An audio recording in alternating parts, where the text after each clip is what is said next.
summit.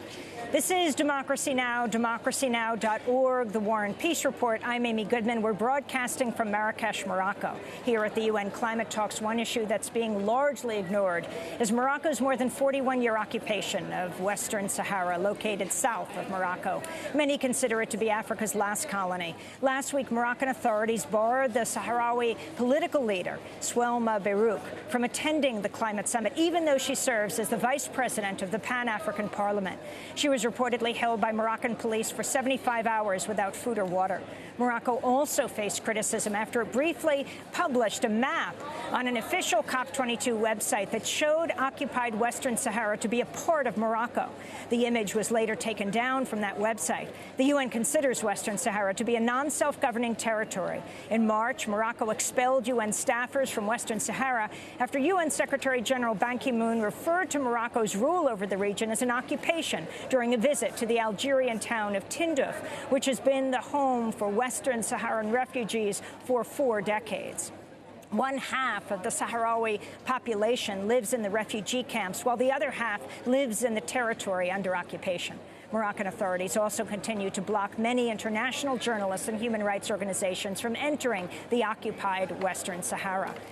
This week, I spoke to the British-based Algerian activist Hamza Hamouchine, who serves as the senior program officer for North Africa and West Asia at the British organization War on Want. So I'm here for the COP to organize events around the COP22, but I'm not participating officially for the COP22. So we organize different events to be in solidarity with communities that are being affected by environmental injustices, by the neoliberal policies of the Moroccan monarchy. And I have attempted to travel to the occupied territories of Western Sahara 2 days ago, and I have been denied entry. What happened? Where did you go, and how were you stopped? So I started my journey from a southern town in Morocco called Gelmim.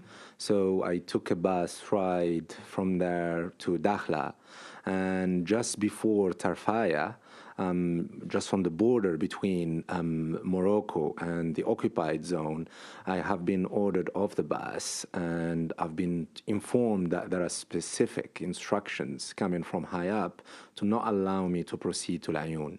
And so what happened to you then? So basically, I waited for an hour, and they hired a taxi for me that took me back to Agadir, which is around 6-7 hours away. And they kept a close eye on me at every checkpoint. So we have been stopped around 5-6 times. They were checking my passports. They were calling the driver. So it felt a little bit unsafe. So they drove you away 5 hours to where? So they drove me, I think, more than 6 hours to Agadir, which is 3 hours away, or 3 hours and a half away from Marrakesh. And I spent the night there, and I came back the day after.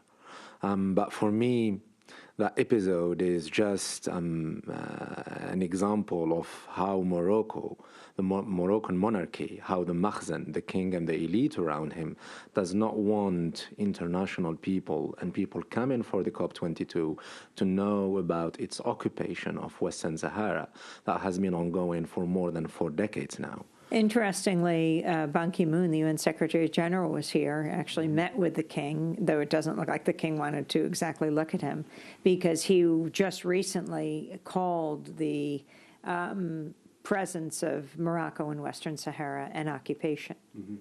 So COP22, the climate talks that are being held in Marrakesh this month, an excellent opportunity for the Makhzen, which is the king and the ruling elite around him, to whitewash, their crimes, the repression, the authoritarianism, and also make people forget about the occupation that has been ongoing for more than 4 decades in Western Sahara. It's also an opportunity to greenwash the environmental crimes that the Makhzen has been... and the Makhzen means? Makhzen is the king and the elite around him. So basically the ruling class in Morocco, to greenwash the environmental crimes in Morocco and in the occupied zones.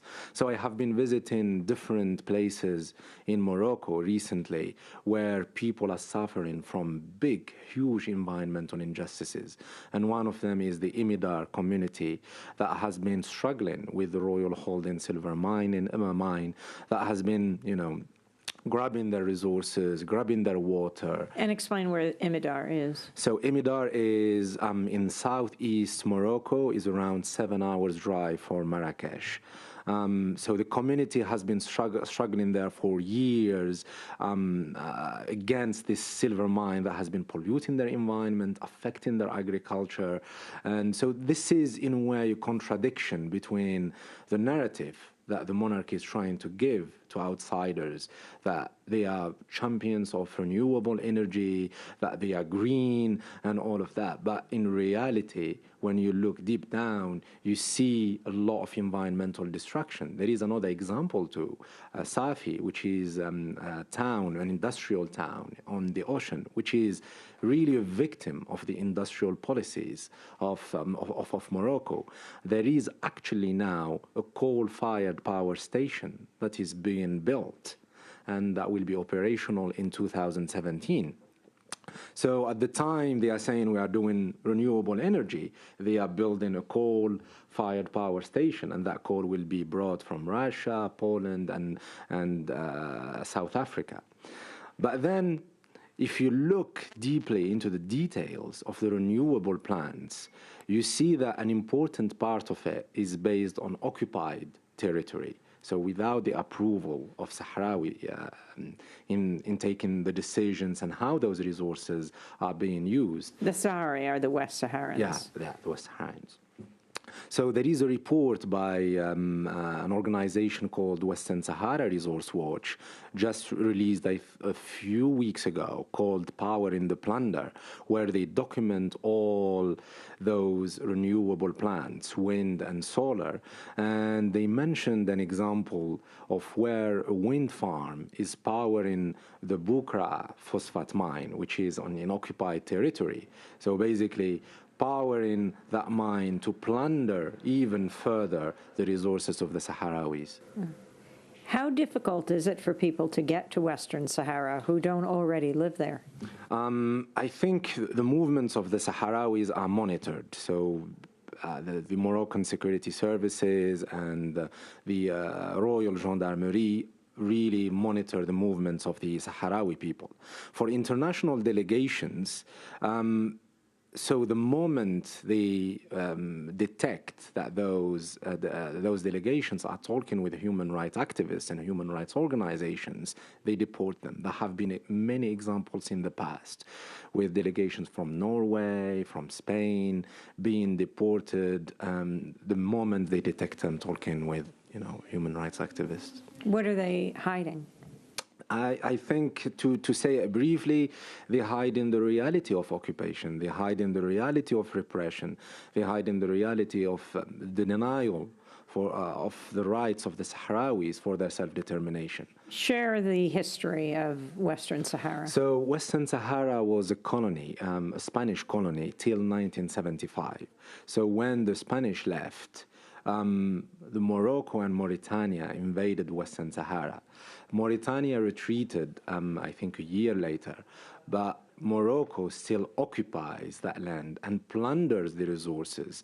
And it's not just phosphate, it's fishing, it's tomatoes, it's agriculture.